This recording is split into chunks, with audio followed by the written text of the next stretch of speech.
दारोगा को भला कहाँ चैन। रमानाथ के जाने के बाद 1 घंटे तक उनका इंतजार करते रहे। फिर घोड़े पर सवार हुए और देवीदीन के घर जा पहुंचे। वहां मालूम हुआ कि रमानाथ को यहां से गए आध घंटे से ऊपर हो गया। फिर थाने लौटे। वहां रमानाथ का अब तक पता ना था। समझे देवीदीन ने धोखा दिया, कहीं उन्हें छिपा रखा होगा। सरपट मोटरसाइकिल दौड़ाते हुए फिर देवीदीन के घर पहुंच और धमकाना शुरू किया। देवीदीन ने कहा, विश्वास ना हो घर की खाना तलाशी ले लीजिए। और क्या कीजिएगा, कोई बहुत बड़ा घर भी तो नहीं है, एक कोठरी नीचे है, एक ऊपर।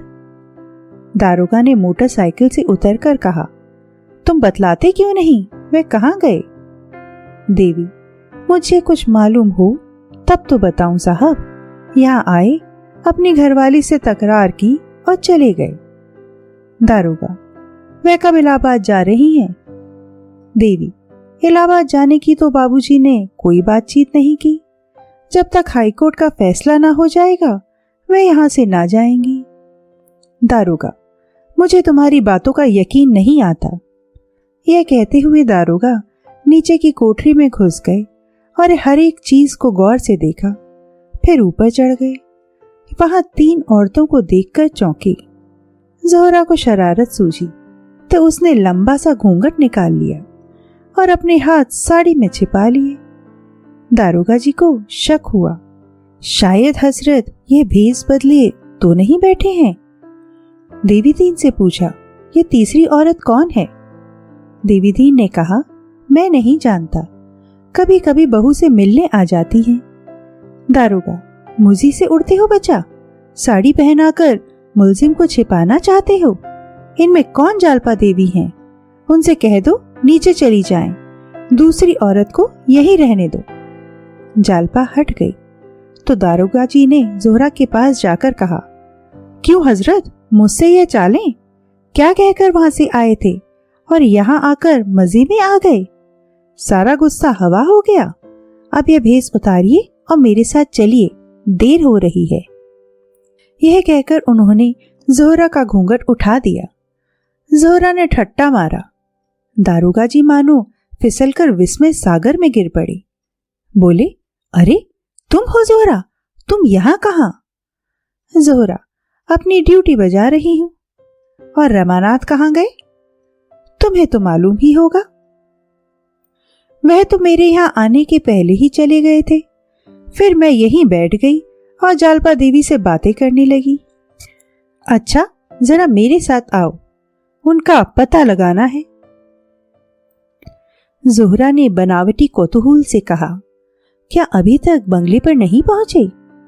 ना, न जाने कहाँ रह गए। रास्ते में दारोगा ने पूछा, जालपा कब तक यहां से जाएंगी? ज़ोहरा, मैंने खूब पट्टी पढ़ाई है, उसके जाने की अब जरूरत नहीं है, शायद रास्ते पर आ जाएं। रमानाथ ने बुरी तरह डांटा है, उनकी धमकियों से डर गई है। दारोगा, तुम्हें यकीन है कि अब यह कोई शरारत ना करेंगी?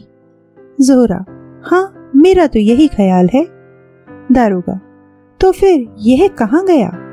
ज़ोहरा, कह नहीं सकती। दारोगा, मुझे इसकी रिपोर्ट करनी होगी। इंस्पेक्टर साहब और डिप्टी साहब को इत्तला देना जरूरी है। ज्यादा पी तो नहीं गया था? ज़ोहरा, पिए हुए तो थे। दारोगा, तो कहीं गिरा गिरा पड़ा होगा, इसने बहुत दिख दिया। तो मैं जरा उधर जाता हूं, तुम्हें पहुंचा दूं तुम्हारे घर तक?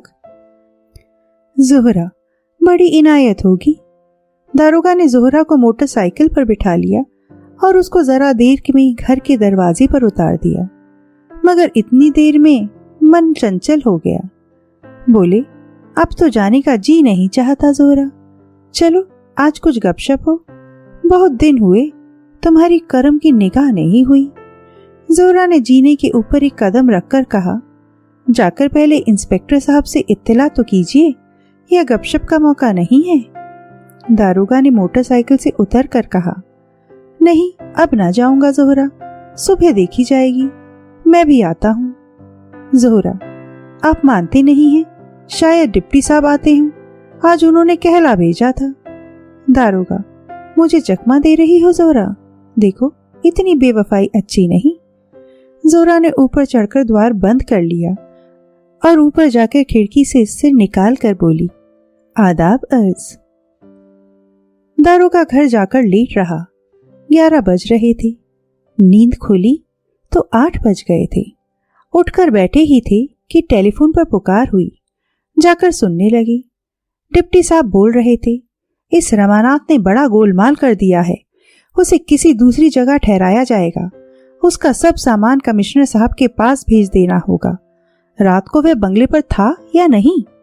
दारोगा ने कहा, जी नहीं, रात मुझसे बहाना करके अपनी बीवी के पास चला गया था। टेलीफोन, तुम उसको क्यों जाने दिया? हमको ऐसा डर लगता है कि उसने जज से सब हाल कह दिया है। मुकदमा का जांच फिर से होगा। आपसे बड़ा भारी ब्लंडर हुआ है। सारा मेहनत पानी में गिर गया।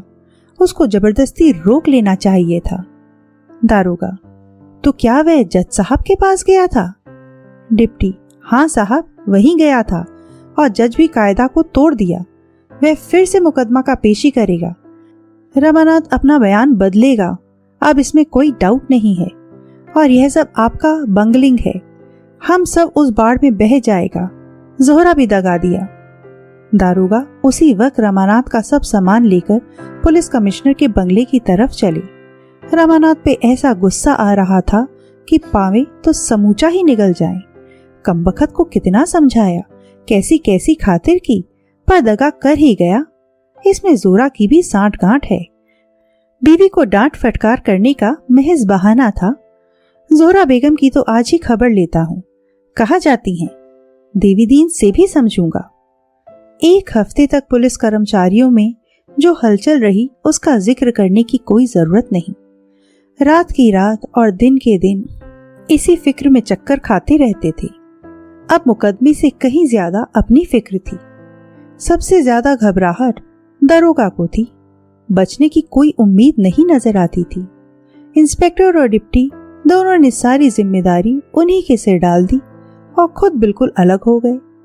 इस मुकदमे की फिर पेशी होगी, इसकी सारे शहर में चर्चा होने लगी। अंग्रेजी न्याय के इतिहास में यह घटना सर्वथा अभूतपूर्व थी। कभी ऐसा नहीं हुआ। वकीलों में इस पर कानूनी बहसें होती। जज साहब ऐसा कर भी सकते हैं? मगर जज दृढ़ था। पुलिस वालों ने बड़े बड़े जोर लगाए। पुलिस कमिश्नर ने यहाँ तक कहा कि इससे सारा पुलिस विभाग बदनाम हो जाएगा, लेकिन जज ने किसी की ना सुनी। झूठे सबूतों पर 15 आदमियों की जिंदगी बर्बाद करने की जिम्मेदारी सिर पर लेना उसकी आत्मा के लिए असह्य था। उसने हाईकोर्ट को सूचना दी और गवर्नमेंट को भी। इधर पुलिस वाले रात दिन रमानाथ की तलाश में दौड़ धूप करते रहते थे, लेकिन रमानाथ न जाने कहाँ जा छिपा था कि उसका कुछ पता ही न चलता था। हफ्तों सरकारी कर्मचारियों में लिखा पढ़ी होती रही। मनो कागज स्याह कर दिए गए। उधर समाचार पत्रों में इस मामले पर नित्य आलोचना होती रहती थी। एक पत्र ने जालपा से मुलाकात की और उसका बयान छाप दिया। दूसरे ने जोहरा का बयान छाप दिया।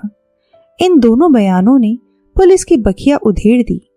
जोहरा ने तो लिखा था कि मुझे 50 रुपए रोज इसलिए दिए जाते थे कि रमानाथ को बहलाती रहूं और उसे कुछ सोचने या विचार करने का अवसर ना मिले। पुलिस ने इन बयानों को पढ़ा तो दांत पीस लिए। जोहरा और जालपा दोनों कहीं और जा छिपी, नहीं तो पुलिस ने जरूर उनकी शरारत का मजा चखाया होता। आखिर 2 महीने के बाद फैसला हुआ। इस मुकदमे पर विचार करने के लिए एक सिविलियन नियुक्त किया गया। शहर के बाहर एक बंगले में विचार हुआ, जिसमें ज्यादा भीड़ भाड़ ना हो। फिर भी रोज 10-12 हजार आदमी जमा हो जाते थे। पुलिस ने एड़ी चोटी का जोर लगाया कि मुलजिमों में कोई मुखबिर बन जाए, पर उसका उद्योग सफल ना हुआ। दारोगा जी चाहते तो नई शहादतें बना सकते थे, पर अपने अफसरों की स्वार्थपरता पर वे इतने खिन्न हुए कि दूर से तमाशा देखने के सिवा और कुछ ना किया। जब सारा यश अफसरों को मिलता है और सारा अपयश मातहतों को, तो दारोगा जी को क्या गरज पड़ी थी कि नई शहादतों की फिक्र में सिर खपाते। इस मामले में अफसरों ने सारा दोष दारोगा ही के सिर मढ़ा। उन्हीं की बेपरवाही से रामानाथ हाथ से निकला। अगर ज्यादा सख्ती से निगरानी की जाती तो जालपा कैसे उसे खत लिख सकती और वह कैसे रात को उससे मिल सकता। ऐसी दशा में मुकदमा उठा लेने के सिवा और क्या किया जा सकता था। तबेले की बला बंदर के सिर गई। दारोगा तनुज्जल हो गए और नायब दारोगा का तराई में तबादला कर दिया गया। जिस दिन मुलजिमों को छोड़ा गया, आधा शहर उनका स्वागत करने को जमा था। पुलिस ने 10 बजे रात को उन्हें छोड़ा, पर दर्शक जमा हो ही गए। लोग जालपा को भी खींच ले गए। पीछे पीछे देवीदीन भी पहुंचा। जालपा पर फूलों की वर्षा हो रही थी और जालपा देवी की जय से आकाश गूंज रहा था। मगर रामानाथ की परीक्षा अभी समाप्त ना हुई थी। उस पर दरोग बयानी का अभियोग चलाने का निश्चय हो गया। उसी बंगले में ठीक 10 बजे मुकदमा पेश हुआ। सावन की झड़ी लगी हुई थी। कलकत्ता दलदल हो रहा था, लेकिन दर्शकों का एक अपार समूह सामने मैदान में खड़ा था। महिलाओं में दिनेश की पत्नी और माता भी आई हुई थीं। पेशी से 10-15 मिनट पहले जालपा और जोहरा भी बंद गाड़ियों में आ पहुंची। महिलाओं को अदालत के कमरे में जाने की आज्ञा मिल गई। पुलिस की शहादतें शुरू हुईं। डिप्टी सुपरिटेंडेंट, इंस्पेक्टर, दारोगा, नायब दारोगा सभी के बयान हुए। दोनों तरफ के वकीलों ने जिरह भी की, पर इन कार्रवाइयों में उल्लेखनीय कोई बात ना थी। ज़ाब्ते की पाबंदी की जा रही थी। इसके बाद रामानाथ का बयान हुआ, पर उसमें भी कोई नई बात ना थी। उसने अपने जीवन के गत 1 वर्ष का पूरा वृतांत कह सुनाया, कोई बात ना छिपाई। वकील के पूछने पर उसने कहा, जालपा के त्याग, निष्ठा और सत्य प्रेम ने मेरी आंखें खोली और उससे भी ज्यादा जोहरा के सौजन्य और निष्कपट व्यवहार ने। मैं इसे अपना सौभाग्य समझता हूँ कि मुझे उस तरफ से प्रकाश मिला जिधर औरों को अंधकार मिलता है। विश्व में मुझे सुधा प्राप्त हो गई। इसके बाद सफाई की तरफ से देवीदीन, जालपा और जोहरा के बयान हुए। वकीलों ने इनसे भी सवाल किए, पर सच्चे गवाह क्या उखड़ते। जोहरा का बयान बहुत ही प्रभाव उत्पादक था। उसने देखा, जिस प्राणी को जंजीरों से जकड़ने के लिए वह भेजी गई है, वह खुद दर्द से तड़प रहा है। उसे मरहम की जरूरत है, जंजीरों की नहीं। वह सहारे का हाथ चाहता है, धक्के का झोंका नहीं। जालपा देवी के प्रति उसकी श्रद्धा, उसका अटल विश्वास देखकर मैं अपने को भूल गई। मुझे अपनी नीचता, अपनी स्वार्थधांतता पर लज्जा आई। मेरा जीवन कितना अधम, कितना पतित है, यह मुझ पर उस वक्त खुला। और जब मैं जालपा से मिली तो उसकी निष्काम सेवा, उसका उज्जवल तप देखकर मेरे मन के रहे सही संस्कार भी मिट गए।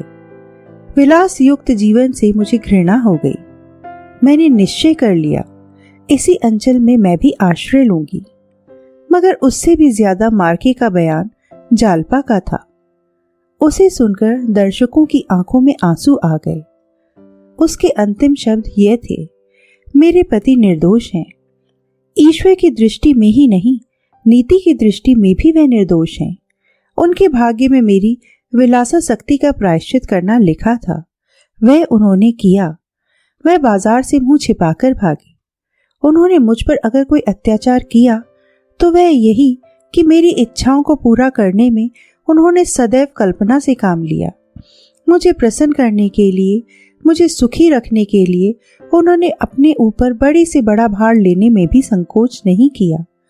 वह ये भूल गए कि विलास वृत्ति संतोष करना नहीं जानती। जहां मुझे रोकना उचित था, वहां उन्होंने मुझे प्रोत्साहित किया। और इस अवसर पर भी मुझे पूरा विश्वास है, मुझ पर अत्याचार करने की धमकी देकर ही उनकी जबान बंद कर दी गई थी। अगर अपराधिनी हूं तो मैं हूं, जिसके कारण उन्हें इतने कष्ट झेलने पड़े। मैं मानती हूं कि मैंने उन्हें अपना बयान बदलने के लिए मजबूर किया।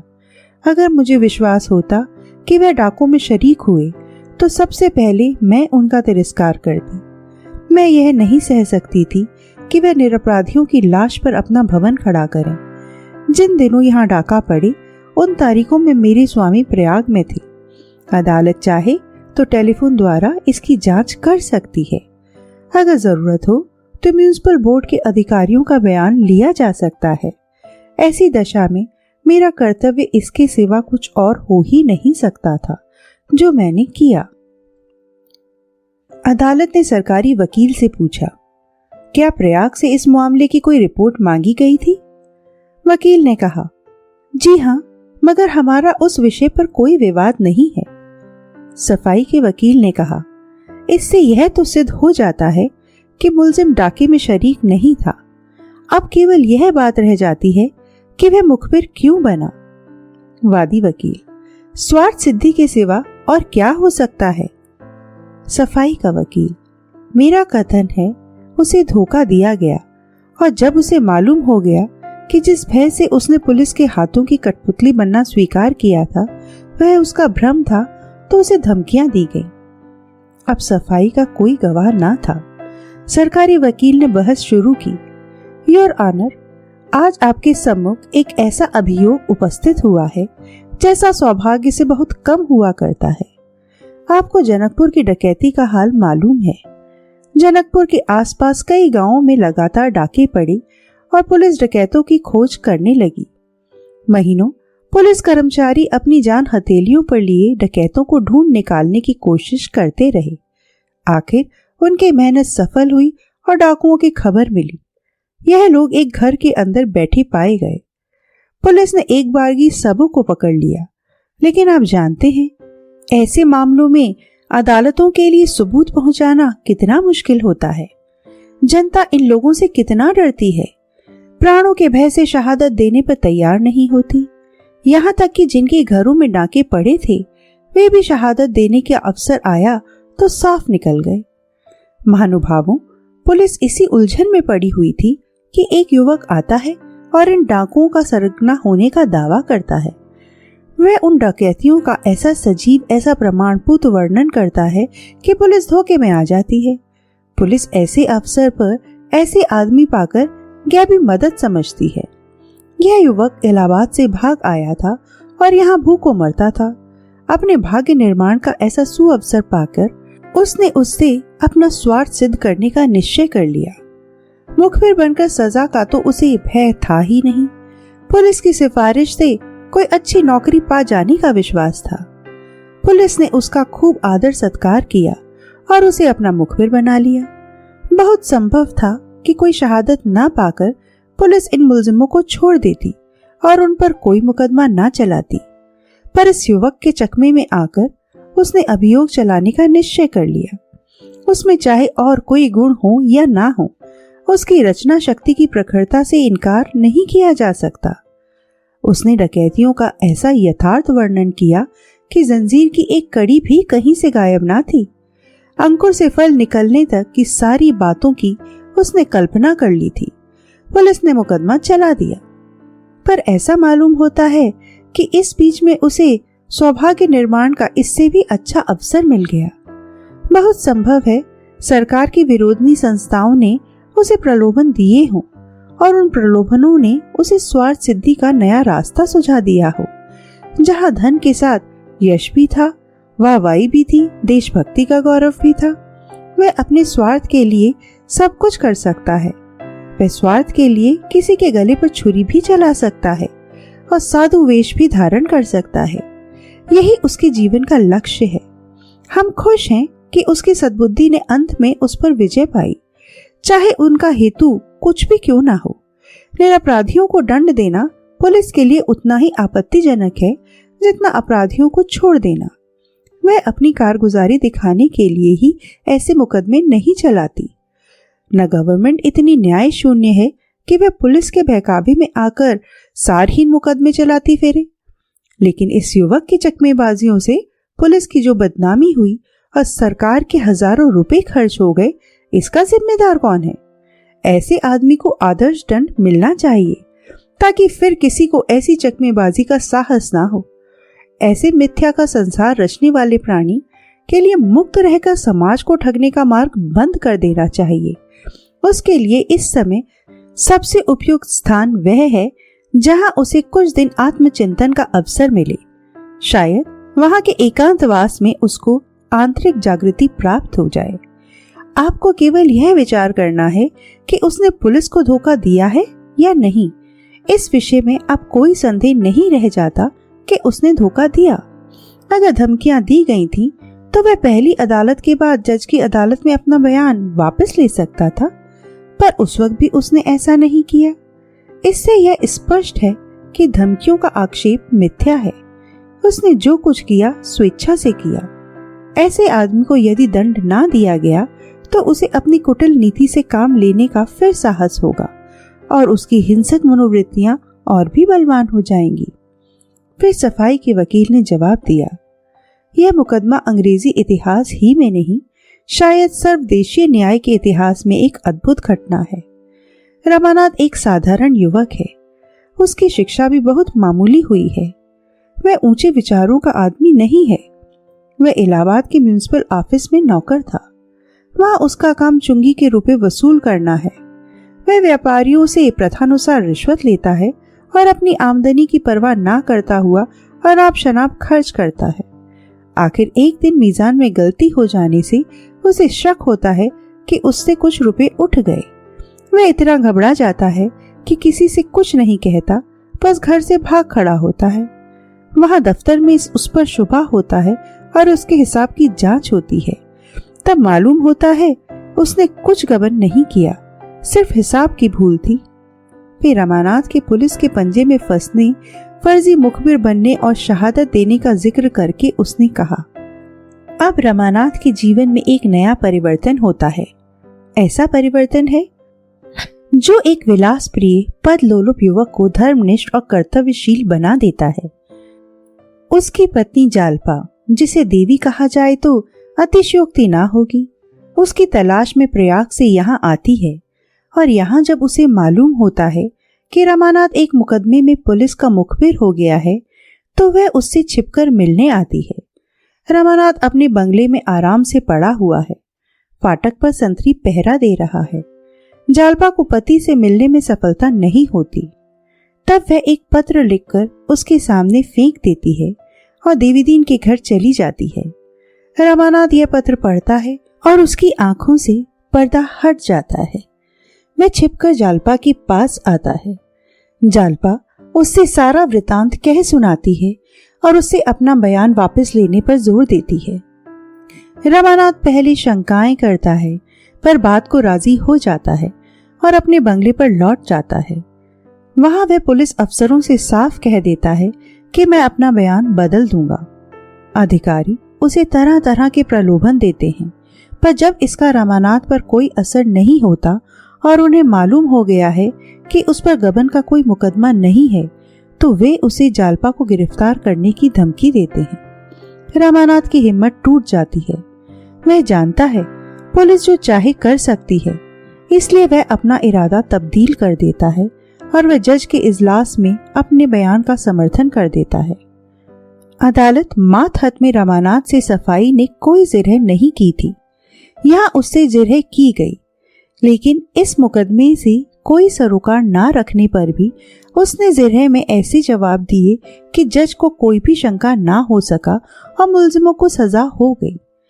रमानाथ की और भी खातिरदारियां होने लगीं। उसे एक सिफारिशी खत दिया गया और शायद उसकी यूपी गवर्नमेंट से सिफारिश भी की गई। फिर जालपा देवी ने फांसी की सजा पाने वाली मुलजिम दिनेश के बाल बच्चों का पालन पोषण करने का निश्चय किया। इधर उधर से चंदे मांग मांग कर वह उनके लिए जिंदगी की जरूरतें पूरी करती थी। उसके घर का कामकाज अपने हाथों करती थी। उसके बच्चों को खिलाने को ले जाती थी। एक दिन रमानाथ मोटर पर सैर करता हुआ जालपा को सिर पर एक पानी का मटका रखे देख लेता है। उसकी आत्म मर्यादा जाग उठती है। जोहरा को पुलिस कर्मचारियों ने रमानाथ के मनोरंजन के लिए नियुक्त कर दिया है। जोहरा युवक की मानसिक वेदना देखकर द्रवित हो जाती है और वह जालपा का पूरा समाचार लाने के इरादे से चली जाती है। दिनेश के घर उसकी जालपा से भेंट होती है। जालपा का त्याग, सेवा और साधना देखकर इस वैश्या का हृदय इतना प्रभावित हो जाता है कि वह अपने जीवन पर लज्जित हो जाती है और दोनों में बहनापा हो जाता है। वह 1 सप्ताह के बाद जाकर रमानाथ से सारा वृतांत कह सुनाती है। रमानाथ उसी वक्त वहां से चल पड़ता है और जालपा से 2-4 बातें करके जज के बंगले पर चला जाता है। उसके बाद जो कुछ हुआ वह हमारे सामने है। मैं ये नहीं कहता कि उसने झूठी गवाही नहीं दी, लेकिन उस परिस्थिति और उन प्रलोभनों पर ध्यान दीजिए जो इस अपराध की गहनता बहुत कुछ खट जाती है। उस झूठी गवाही का परिणाम अगर यह होता कि किसी निरपराध को सजा मिल जाती तो दूसरी बात थी। इस अवसर पर तो 15 युवकों की जान बच गई। क्या अब भी वह झूठी गवाही का अपराधी है? उसने खुद ही तो अपनी झूठी गवाही का इकबाल किया है। क्या इसका उसे दंड मिलना चाहिए? उसकी सरलता और सज्जनता ने एक वेश्या तक को मुग्ध कर दिया और वह उसे बहकाने और बहलाने के बदले उसके मार्ग का दीपक बन गई। जालपा देवी की कर्तव्यपरायणता क्या दंड के योग्य है? जालपा ही इस ड्रामा की नायिका है। उसके सदनुराग, उसके सरल प्रेम, उसकी धर्मपरायणता, उसकी पति भक्ति, उसके स्वार्थ त्याग, उसकी सेवा निष्ठा, किस किस गुण की प्रशंसा की जाए। आज वह रंगमंच पर ना आती तो 15 परिवारों के चिराग गुल हो जाते। उसने 15 परिवारों को अभय दान दिया है। उसे मालूम था कि पुलिस का साथ देने से सांसारिक भविष्य कितना उज्जवल हो जाएगा। वह जीवन की कितनी ही चिंताओं से मुक्त हो जाएगी।